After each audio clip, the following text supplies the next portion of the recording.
মেহেক কিচেনে আপনাদের সবাইকে স্বাগত। হাজির হয়ে গেলাম আরও একটি কেকের রেসিপি নিয়ে। আজকে আপনাদের আমি খুব সহজভাবে এই নরম তুলতুলে সফট স্পঞ্জি কেকটা বানিয়ে দেখাবো, কোনো রকম ঝামেলা ছাড়াই। যেমন বেকিং পাউডার, বেকিং সোডা, ইনো বা কোনো রকম ইলেকট্রিক বিটার ছাড়াই এটা আমি ঘরে থাকা কিছু উপকরণ দিয়ে বানানো দেখাবো, আর খুব সহজভাবে বানানো দেখিয়েছি। আর এই কেকটা খেতে অসম্ভব মজা, নরম তুলতুলে, মুখে দেওয়া মাত্র মিলিয়ে যাবে। বাচ্চারা ভীষণ পছন্দ করে। আসুন তাহলে দেখে নেন আমি কিভাবে এই কেকটা বানাচ্ছি। আপনি আমাদের চ্যানেলে প্রথমে সাবস্ক্রাইব করুন, তারপর বেল আইকনটি টিপুন, আর ভালো লাগলে লাইক, কমেন্ট, শেয়ার করুন। এই কাপ মেপে আমি সব কিছু নেব, তার জন্য এই কাপের আমি 1.25 কাপ চিনি নিয়েছি। প্রথমে আমি চিনিটাকে গুঁড়ো করে নিচ্ছি। আমি শিলপাটাতে গুঁড়ো করে নিচ্ছি, আপনারা চাইলে এটা মিক্সি দিয়েও গুঁড়ো করে নিতে পারেন, খুব সহজে হয়ে যায়। আর চিনিটাকে খুব ভালো করে গুঁড়ো করে নিতে হবে। আর আপনারা যদি কেউ কম মিষ্টি খেতে চান তাহলে পরে এই চিনিটা একটু কম করে দেবেন, তবুও কেকটা খুব ভালো হবে। চিনিটা গুঁড়ো হয়ে গেছে, এবার আমি একটা প্লেটে তুলে নিচ্ছি।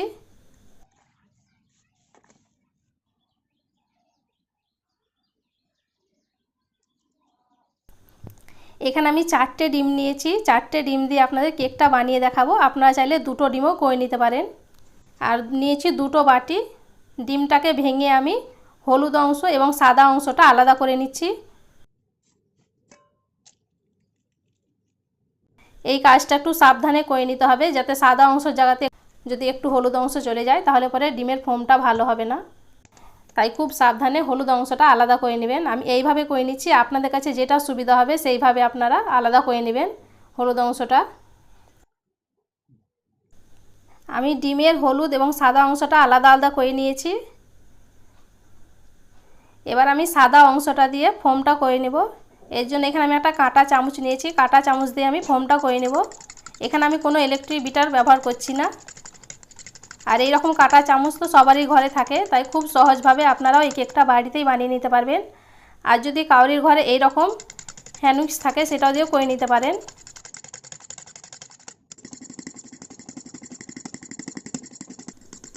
কিছুক্ষণ ফেটে নেওয়ার পর দেখেন এই রকম ফেনা ফেনা হয়েছে। এবার আমি যে চিনিটা গুঁড়ো করে রেখেছিলাম সেটা আমি অল্প অল্প করে দিয়ে আমি এই ডিমের ফোমটা করে নেব। একবারে চিনি গুঁড়োটা দেবেন না, তাহলে পরে ভালো হবে না। অল্প অল্প এইভাবে দিতে হবে আর খুব ভালো করে ফেটে নিতে হবে। আমি আবারও বলছি, আপনাদের একবারে দেবেন না চিনি গুঁড়োটা, 3 থেকে 4 বারে অল্প অল্প দিয়ে মিশিয়ে এইভাবে এটা ফোমটা করে নেবেন। আর একবারে যদি দেন তাহলে পরে ফোমটা ভালো হবে না, পানি হয়ে যাবে।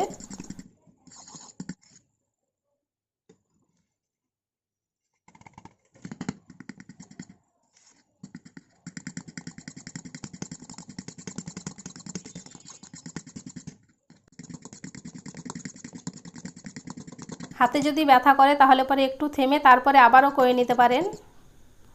দেখেন ক্রিমি ভাব হয়েছে, ঠিক এই রকম হবে, হয়ে গেছে। আমার এটা করতে প্রায় 5 মিনিট টাইম লেগেছে। এটা এবার আমি সাইডে রেখে দিচ্ছি।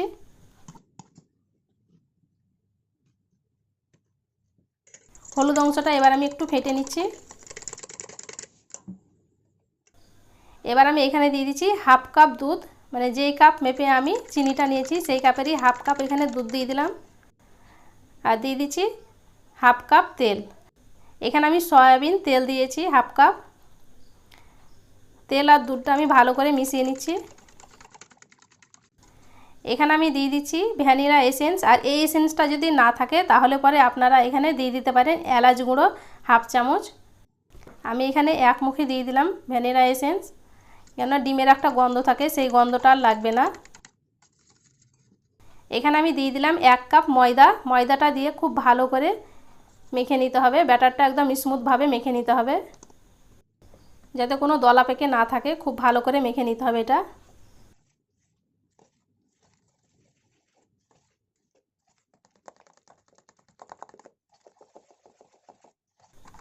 ব্যাটারটা দেখেন আমি খুব ভালো করে মেখে নিয়েছি, ঠিক এই রকম হবে, একদম স্মুথ হবে। এখানে আমি এরকম একটা হাতা নিয়েছি। আর যদি এরকম ঘরে হাতা না থাকে তাহলে পরে এরকম খুন্তি দিয়ে এটা এইভাবে মিশিয়ে নেবেন। আর কাঁটা চামচা দিয়ে করবেন না এটা, এই কাজটা, তাহলে পরে ফোমটা নষ্ট হয়ে যাবে। হাতা দিয়ে ঠিক এইভাবে অল্প অল্প দিয়ে মিশিয়ে নিতে হবে, খুব হালকা হাতে। এই কাজটা জোরে করা যাবে না, তাহলে পরে ফর্মটা নষ্ট হয়ে যাবে। খুব হালকা হাতে অল্প অল্প দিয়ে মিশিয়ে নিতে হবে।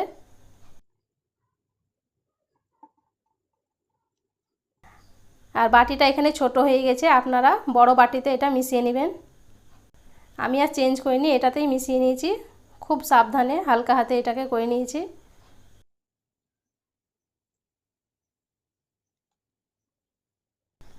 ব্যাটারটা আমি খুব ভালো করে মিশিয়ে নিয়েছি। এবার আমি এটা সাইডে রেখে দিচ্ছি। দিয়ে আমি এবার কেকের বাটিটা রেডি করে নিচ্ছি। এখানে আমি একটা স্টিলের বাটি নিয়েছি, আর এই বাটির মাপ করে আমি একটা কাগজ কেটে নিয়েছি গোল করে। এবার আমি এই বাটিতে দিয়ে দিচ্ছি 1 চামচ সয়াবিন তেল। তেলটা আমি বাটির গায়ে খুব ভালো করে লাগিয়ে নিচ্ছি। আর এই তেলটা দেওয়ার কারণে কেকটা খুব সহজে উঠে আসবে, বাটিতে লেগে যাবে না। কাগজটা আমি খুব ভালো করে বসিয়ে দিলাম। আপনারা চাইলে এখানে বাটার পেপারও দিয়ে দিতে পারেন, আমি এরকম কাগজ দিয়েছি এখানে।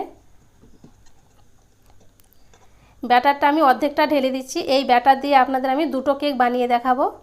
আর ব্যাটারটা একদম বাটিতে ফুল ভর্তি করে দিলে হবে না, হাফ বাটি দিয়ে দিতে হবে, কেননা এই কেকটা ফুলে অনেকটাই মোটা হবে, তাই হাফ বাটি করে দেবেন, কোনো মতে ভর্তি করে দেওয়া যাবে না। দিয়ে আমি একটু ঝাঁকিয়ে নিলাম, বাতাসটা বের হয়ে যাবে এইভাবে ঝাঁকিয়ে নিলে। এবার আমি চুলোটাকে ধরিয়ে কড়াইটা বসিয়ে দিচ্ছি। এখানে আমি একটা প্লেট নিয়েছি।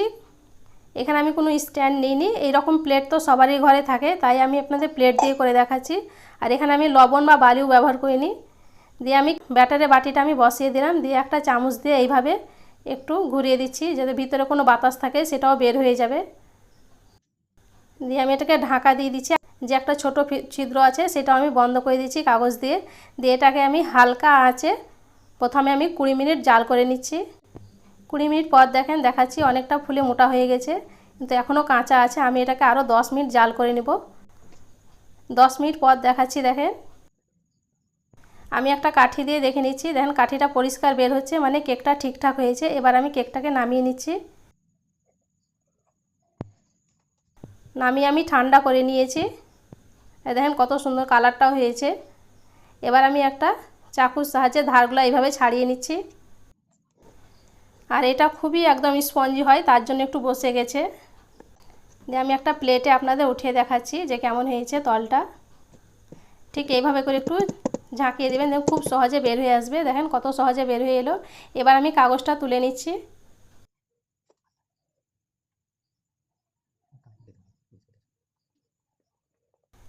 দেখেন কেকটা কতটা সুন্দর হয়েছে এবং কালারটাও খুব সুন্দর হয়েছে, মানে তলটা পুড়েও যায়নি।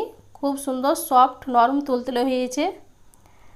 আর আমি অনেকটাই দুঃখিত, কেননা আপনাদের বলেছিলাম যে এই ব্যাটার দিয়ে আপনাদের দুটো কেক বানিয়ে দেখাবো। আরও একটা আমি কেক দেখাতে পারিনি, কেননা এখানে প্রচণ্ড ঝড় বৃষ্টি হয়েছে আজকে, তার জন্য আপনাদের আমি ওই কেকটা দেখাতে পারিনি। অন্য কোনো দিন আপনাদের আমি চকলেট কেকটা দেখিয়ে দেবো, কোনো রকম বেকিং সোডা, বেকিং পাউডার, ইনো ছাড়াই চকলেট কেক আপনাদের আমি বানিয়ে দেখাবো। আর এই কেকের ভিতরটা কেমন হয়েছে আপনাদের একটু আমি কেটেও দেখাচ্ছি।